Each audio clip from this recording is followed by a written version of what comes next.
Aleluia, aleluia, aleluia. Aleluia, aleluia, aleluia.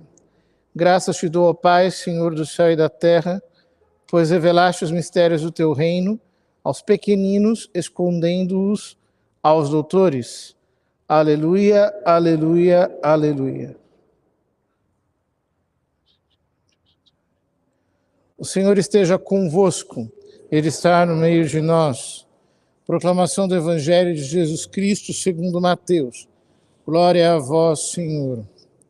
Naquele tempo, Jesus pôs-se a dizer: Eu te louvo, ó Pai, Senhor do céu e da terra, porque escondeste estas coisas aos sábios e entendidos e as revelaste aos pequeninos. Sim, Pai, porque assim foi do teu agrado.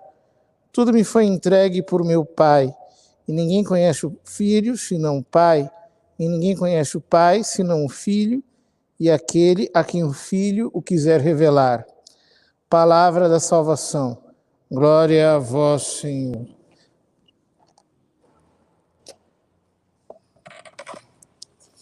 Queridos irmãos, hoje nós celebramos a festa do bem-aventurado Inácio de Azevedo, jesuíta, e seus companheiros mártires. Era o início da colonização no Brasil. Santo Inácio tinha fundado há bem pouco tempo a Companhia de Jesus para ser um exército armado, arrojado, bem formado, que a serviço do Santo Padre, o Papa, pudesse levar a todas as terras longínquas a semente do Evangelho. E, efetivamente, estes homens eram formados num espírito profundamente apostólico, audacioso, guerreiro.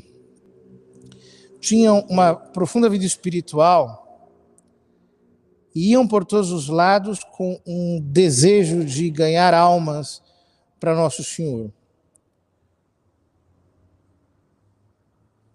Então, Inácio de Azevedo era um jovem português que vinha de uma família bastante nobre, abastada, e que se dedicou de verdade à sua vida espiritual depois que fez os exercícios de Santo Inácio. Aquilo mudou a vida dele. E, efetivamente, ele decidiu abraçar, então, a vocação religiosa. Entrou para a Companhia de Jesus e, depois de pouco tempo, alguns anos de estudos, ele já foi nomeado reitor do Colégio de Santo Antão, em Lisboa. Mas tinha no coração desejo missionário. Queria verdadeiramente pregar o Evangelho. Então, Santo Inácio tinha morrido, sucedeu-lhe como prepósito da Companhia de Jesus o padre Diogo Lainez, o qual também morreu, e foi sucedido por São Francisco de Borja. E São Francisco de Borja conhecia bem o Inácio Azevedo. Então, entendia o coração apostólico daquele rapaz e mandou-lhe, como visitador da Companhia de Jesus, ao Brasil. E ele veio uma primeira vez, ficou 3 meses entre a Bahia e o Rio de Janeiro. Naquela época estavam aqui São José de Anchieta, estava aqui o padre Manuel da Nóbrega. Ele conseguiu autorização do rei para fundar o Colégio do Rio de Janeiro e ficou encantado, porque efetivamente era uma coisa maravilhosa. Nós temos uma terrível chaga na história do Brasil. Que os verdadeiros heróis, eles sempre são destroçados. Isso aconteceu com a Companhia de Jesus. Os inimigos da igreja difamaram a Companhia de Jesus. fizeram uma campanha para tirar a sua honra mesmo. Mas aqueles homens eram verdadeiros apóstolos. Eles não vinham apenas pregar, não era só isso. Eles civilizavam aqueles índios. Então eles chegavam, aprendiam a língua. O lema da Companhia de Jesus é: para a maior glória de Deus, ad maiorem Dei gloria. Então, em tudo, a maior glória de Deus. Ou seja, Deus poderia ser muito bem glorificado, e seria mais glorificado, e que se fizesse uma civilização a partir dos índios selvagens, do que, por exemplo, num país que já tivesse alguma cultura. Essa era a mentalidade. Então, para a maior glória de Deus, vieram para o Brasil. Para a maior glória de Deus, eles chegavam nas aldeias indígenas e ensinavam-lhes tudo. Como construir, como plantar, como se comunicar. Ensinavam-lhes a religião. Eles abandonavam todas aquelas superstições, aqueles cultos idolátricos. E aquilo se tornava uma pequena cristandade. Uma verdadeira civilização iniciada, encoada pela semente do Evangelho. E eles ficavam ali e aquilo ia se tornando cada vez mais forte, mais firme, e iam por dentro do Brasil. Né? Isso aqui não era absolutamente nada. Eles chegavam aqui, só tinha selva e índio, só isso. Correndo riscos, correndo todo tipo de privações, e não eram homens assim, como muitos que vinham de lá, órfãos, degredados, pessoas que eram exiladas, não, eram homens de uma altíssima cultura, eram homens que, se ficassem na Europa, seriam grandes professores universitários, grandes autores, homens de renome, mas eles deixaram tudo para trazerem o Evangelho para a nossa pátria. Então, quando o Beato Inácio de Azevedo viu aquilo, ele já sabia, pelas cartas que chegavam, mas quando ele viu, aquilo tomou o coração dele.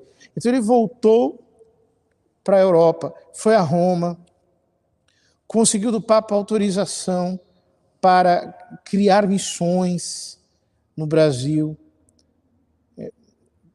também para enfrentar certos problemas burocráticos junto à coroa portuguesa.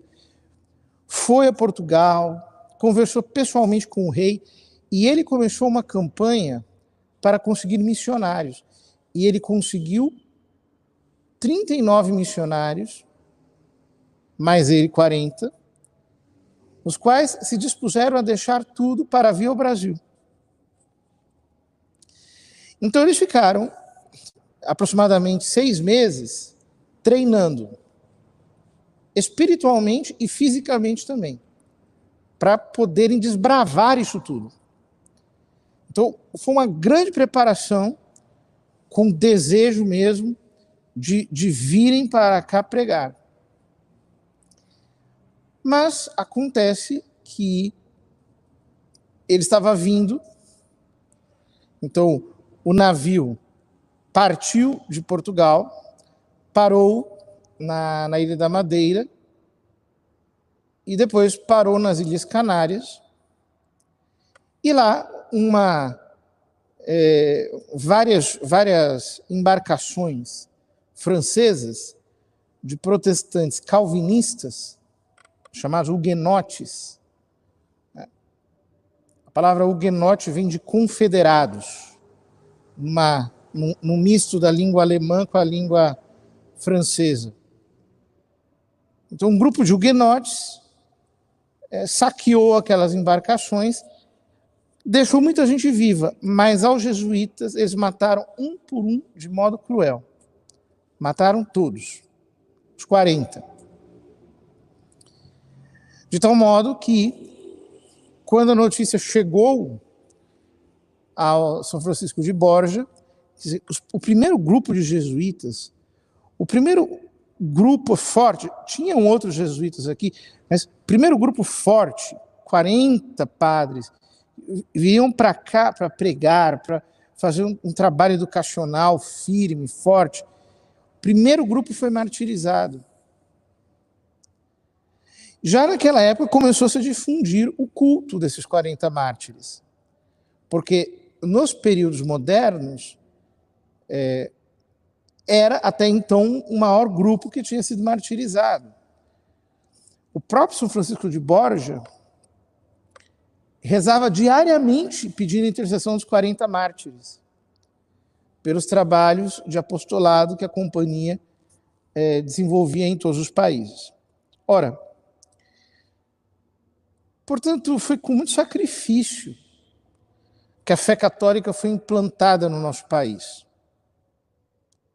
Foi com custo de sangue, de vidas entregues, de pessoas que abandonaram o luxo, uma vida folgada, uma vida cheia de comodidades, para poderem vir aqui e se entregarem a tudo isso que não era humanamente nada, por puro amor ao Evangelho.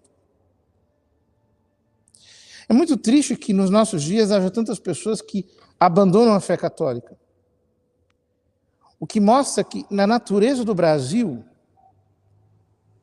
existe uma resistência da fé católica que é inata.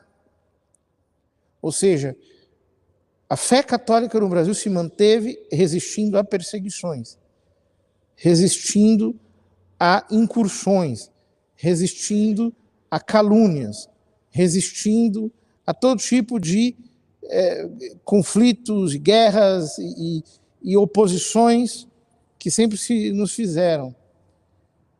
E hoje não é diferente. Então nós precisamos colocar a mão na nossa consciência e pensar que muitos hoje abandonaram a fé para se entregarem a tantas outras crenças.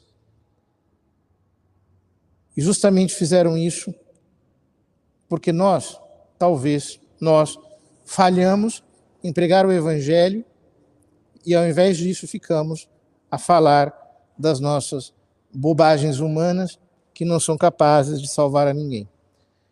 Vamos pedir a esses 40 mártires que intercedam por nós, para que surja na nossa nação uma verdadeira seara de apóstolos que queiram efetivamente pregar a sã doutrina, ao invés de se entregarem facilmente às ideias que talvez ficam empesteando a sociedade com pragas que se difundem assim rapidamente, mas que são a exata oposição àquela sã doutrina deixada-nos por Nosso Senhor e conservada pelos seus santos apóstolos, os seus profetas, os seus doutores, aqueles que nos comunicaram de maneira ininterrupta até os dias de hoje.